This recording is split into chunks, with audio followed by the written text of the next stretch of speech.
tell a friend.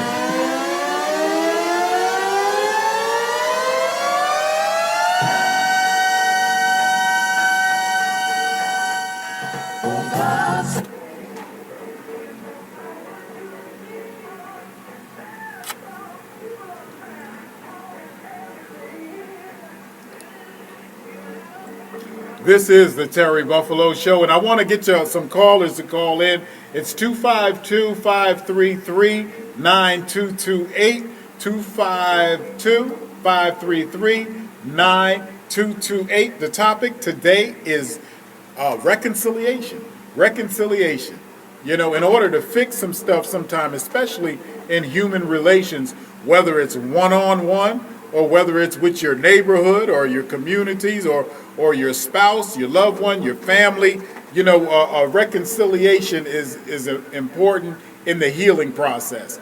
How do you heal a broken relationship or a damaged relationship or a bruised relationship?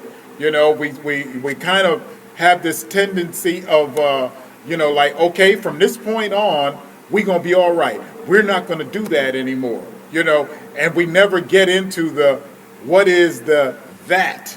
We're not going to do that anymore. What was that we were doing?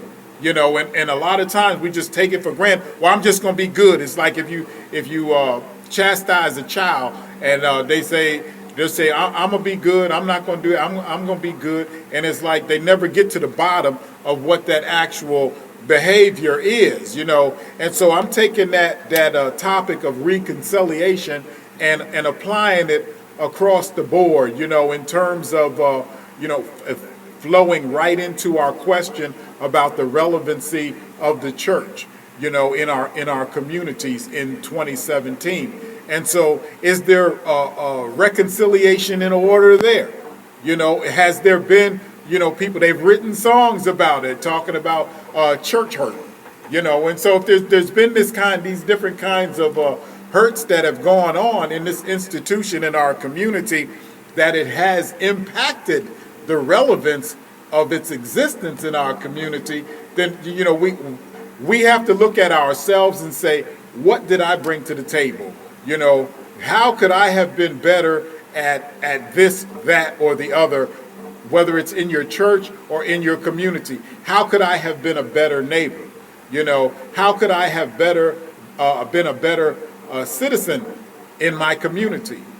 How could I have been better? What could I have said to the city council or the town government that might have been helpful? You know, what can I do to make a difference? That's my part. You know, what part am I going to play in this reconciliation? You know, am I going to be helpful, or I'm just going to come back and say, well, I haven't seen any change in there, you know, and not bring anything to the table?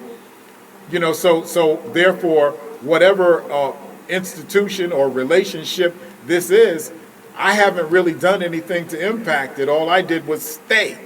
You know, when I was using in the last segment, I was using as an example the idea of someone involved in an abusive relationship, where you find the person who's doing the abusing is saying, I'm sorry, I won't do it again, but then they go back and do the same thing over and over again, you know, and so, and I'm not saying that they're right, wrong, or indifferent in the case of reconciliation and what part it plays in healing, you know, but the person who is the victim, what part do they play?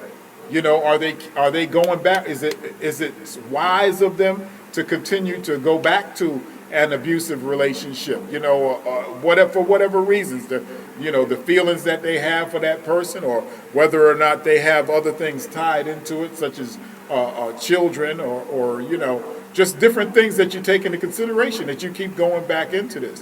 What is my part, you know, in this, you know, and healing relationships, whether it's in grieving or whatever. I had a couple of calls lately, people who have had loved ones pass, and they've had these, dysfunctional relationships in their family, you know, and they're ready to, in some senses, on some levels, they're ready to make amends and reconcile, but they haven't looked at what part they bring to the table, So everybody says, well, we're going to go to the funeral, but we're not going to act like we did the last time, but, did you get to the bottom of it? Sometimes it's not wrong to not go at all, but some people, they have to look at what it is what was their participation in it. So and so had a couple of drinks afterwards, and they started talking about a fight from 1969. And so then they start. Here goes the argument. Well, I didn't do that. You the one that said no. So Uncle Joe said so and so, and then you said, So the fight, it just picks up from where it left off in 1969 or 75 or whatever it is. Nobody is taking ownership for their part in the hurt that continues to exist in that relationship with their family. And so when they get together, that's what happens. And so now here we are in 2017, the last 5 funerals, that family members that have passed, we came so close to having a knockdown drag out at the repast, because we're still functioning on that level where we're going back into the hurtful places. I don't know if any of you have experienced any of this in your families, but I do some different types of counseling and so forth, and I got my issues, but that's not one of them. I've had that with members in my family, and people in my family have gone through that, and my participation in that, at the time was, basically they didn't want me around because I'm just like, I'm not gonna go there. I don't want to hear this, this argument about whose fault it was that so and so got shot, and what caused it, and who played what part in that. I'm like, why don't y'all just forget that, But it's still, they might still be hurting from it, and so that creates a different dynamic to the whole situation. So reconciliation is important, and looking at that on a personal level, maybe can give us some greater understanding of how we process hurt, and all of us have experienced hurt. Have you experienced hurt? 252-533-9228. And they say church hurt is the hardest, for many folks. It makes them, it disrupts their relationship with God. I got a caller. Who's on the line, please? Yes, sir.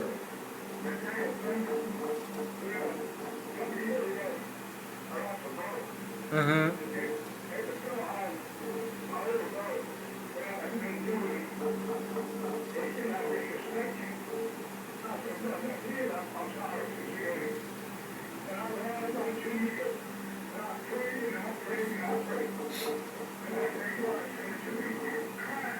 Mm-hmm.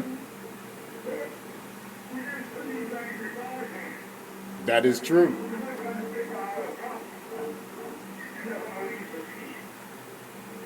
It is. We definitely have to be forgiven, and that's the only way that we can heal.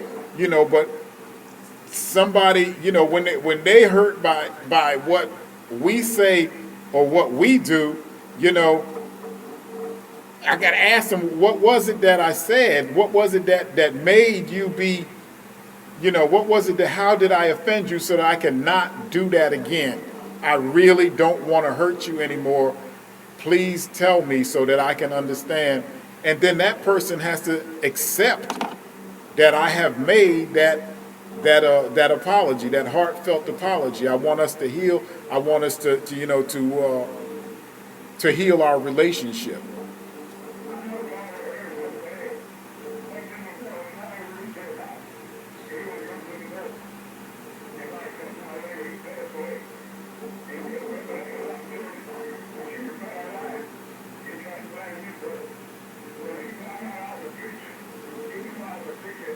Uh-huh.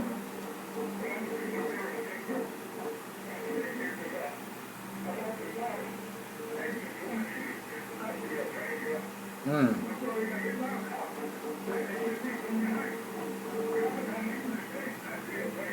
Yes.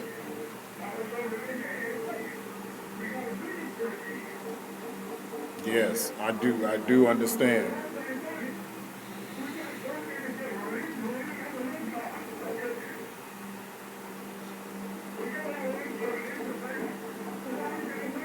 That's right.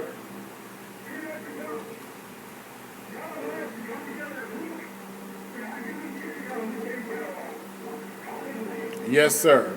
Yes, sir. I thank you for your call, and keep listening, and do call in again. All right, bro. All right. Thank you, sir. All righty. I'll talk to you. I'll talk to you soon. All right. So that's one of the things that sometimes the fight can start in the funeral home. With different with families, and like who's gonna pay what and who owes what, and just different things that that you could well do without, especially during that time. When I'm just giving these instances of reconciliation, and sometimes the reconciliations that we have to make is to ourselves. The idea of forgiving myself in order to be able to function within whatever level of life that I'm on, and what I want to do is make a greater contribution to the quality of life, not just inside of me, but inside of my home and inside of my community. And that's kind of the thing where I'm getting to, because that part in the social setting, there's other people that are involved too. And so they have to bring whatever levels of understanding that they have to the table, and have they recognized the part that they played in how jacked up this relationship is. And so that's what I'm saying to the powers, the quote unquote powers that be, the government, law enforcement, the laws that have been made that are not being applied equally, but yet I'm being asked to change my behavior and change my response to how I react to the injustices that are perpetrated against me and my community. And some of them I'm just totally in agreement with, but you have to acknowledge that the injustice was there in the first place. This is very important, and people want to say that, especially when they start talking about, why don't you people stop this and why don't you people stop that, and so part of why it doesn't stop is because the mistreatment, the inequality, and abuse continues to happen. This is Terry Buffaloe, Terry Buffaloe Show, 252-533-9228. The question is reconciliation. Attention. If you've had a hip surgery and suffered any complications, And so, Facebook friends, that's what I'm talking about today. There have been so many times and so many people in my life that have asked me, why don't I help educate my people? And I'm like, that I don't have a problem with that. And so I continue to do that and continue to try to find ways to get us to be active in pulling ourselves up and developing some collective self-esteem and collective consciousness of our obligations to our own community to do better. But I understand the historical part where those consequences and of that misbehavior and that dysfunctional behavior that we have and developed, a lot of that was built into us by an institution that did not want us to stand up for ourselves. And among that institution, or those institutions, is law enforcement, is the church, is public education, and those are some of the things that we have to outgrow and get past in order to be just who it is that we need to be productive. And so let me fix this over here, and I'll get right back at you.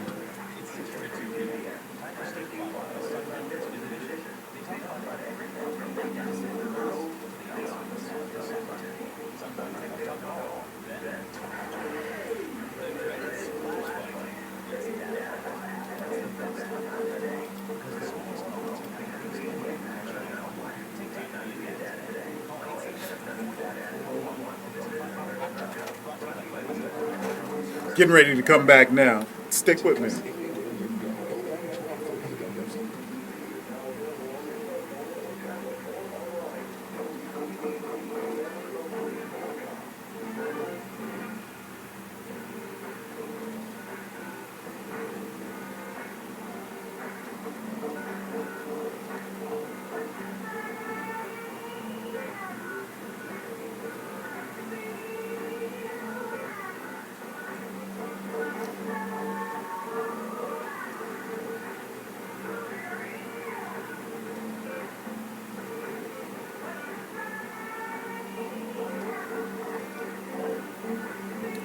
This is the Terry Buffaloe Show. I'm back at you. And our question of the day is reconciliations. And one of the things you got to do is be real. Got to be real. And and that was a poppin' song that a lot of people just looked at in terms of a relationship one-on-one with their significant other. And that can go a lot further. You got to be real in all areas of your life.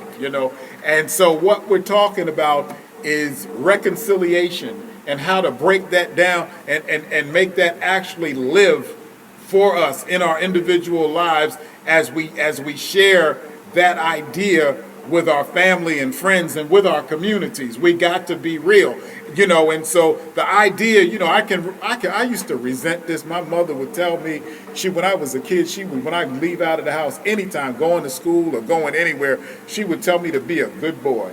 And I could not stand that, and I was a particularly hard-headed kind of kid, and so, when I was about 8 or 9 years old, I would tell my mother, I'm not a boy, I'm a man, and I'm like, how ridiculous that was, and I went on to make my bed very hard, long about then, and so I got a lot of hard knocks that I grew up with, and so it gave me some things that I'm still here today to be able to pass along, to my children and my grandchildren, to so that they can have some wisdom to not repeat a lot of the mistakes that I have. And I can remember saying, and I'm sure many of us can, I'm sorry.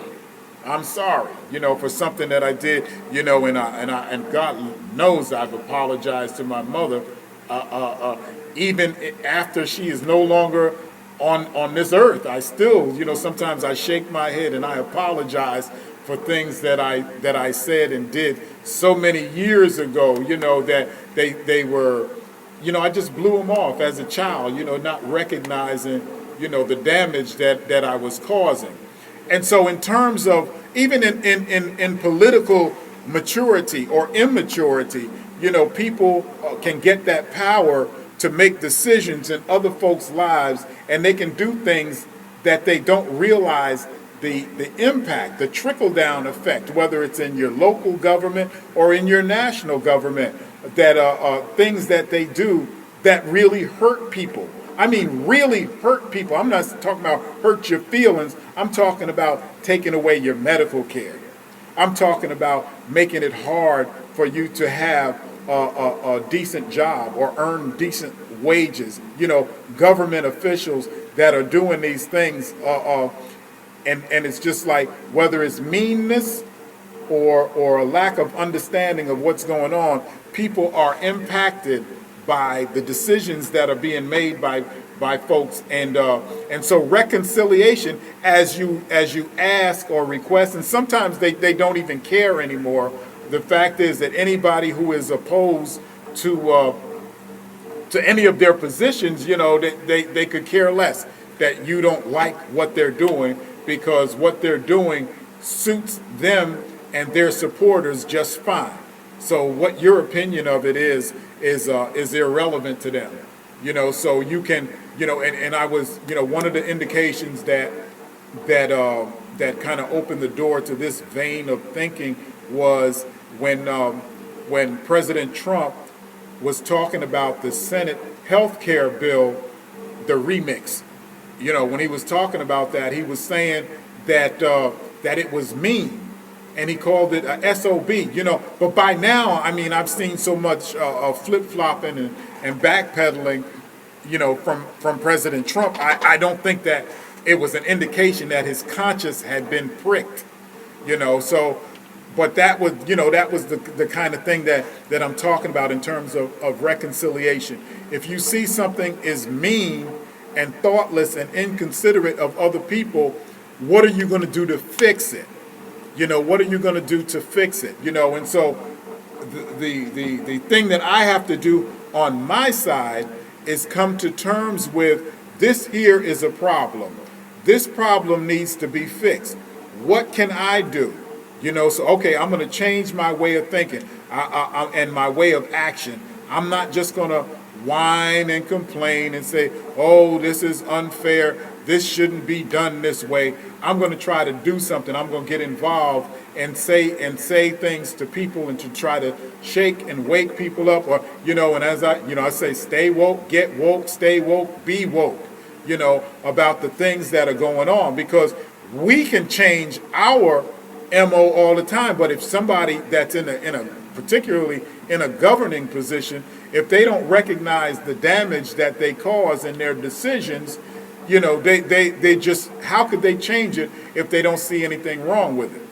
And so the idea that the president thought about the health care bill being mean and a son of a bee, that maybe he would, most people would say, well, I'm going to do something. I'm not going to let that happen. Or I see where this is affecting these people in an adverse manner, so I'm going to do something differently. I'm going to help fix this, because this is my job as president, and I represent people that are about to get the short end of the stick. Even if it's a brand new awakening that you're realizing that people are going to get the short end of the stick, there are so many things that are being done that give the people on the bottom, the low income people, or even anybody that's making less than $200,000 a year according to their stats. But whereas the median income in where I live for a family of four is $34,000 a year. So that's still a long way from $200,000 a year. So what do we do to fix it? What do we do to fix it? We just become conscious about what's going on and start paying attention to it. I hear people saying that they don't want to get involved with the government and with business, what's going on with the lawmakers and so forth. The county just passed a budget of $42+ million, and you don't care how that's spent. You don't care how that will impact your education. So that's the part that I have to look at as I reconcile myself with my community, as well as pass along and educate my community to the best of my ability. Not saying that I have all of the answers, but I got a few. And I can tell you that one of the answers is not to sit at home and do nothing. That's just not going to work, where I come from. And so, and again, to reiterate, faith without works is dead. So you got to do some work, but I also look at it on the other side. If they have developed a conscience, look at it and say, well, what are you going to do to help in this reconciliation, with the community? It's a two-edged sword here, and this is what I try to point out in terms of reconciliation here, because I'm talking about reconciliation with government, reconciliation with the church, and to make civic organizations that we may be a part of, or whether it's a civil rights organization, a human rights organization. Heck, if it's just your bowling team, and you want to get back with your bowling team, you're mad because of something that happened before, and you're ready, you want to come back and try it again. Don't just come back with the same attitude and try it again. See if you can get some support, and that people will change and make it a more welcome experience, which is one of the things that would help to make the church more relevant in 2017. So I'm Terry Buffaloe, and my telephone number here, the line is open at 252-533-9228. So you can give me a call, 252-533-9228. We're talking about reconciliation and how this can impact the development of the institutions that are set up to serve our communities. I'll be right back in just a moment, and my question is, how do you have reconciliation? What do you bring to the table? All right, Facebook, I'm going to leave you now, but if you have any comments or questions or anything, you can drop me a line just below there in the comment box. And if I don't get back to them, if I don't get them today, which chances are I might not, but I'll get back to them on Monday. All right, I'm broadcasting Monday through Friday from 10 to 1. So, you get with that and get back with me. I appreciate it. Much love, and have a great weekend.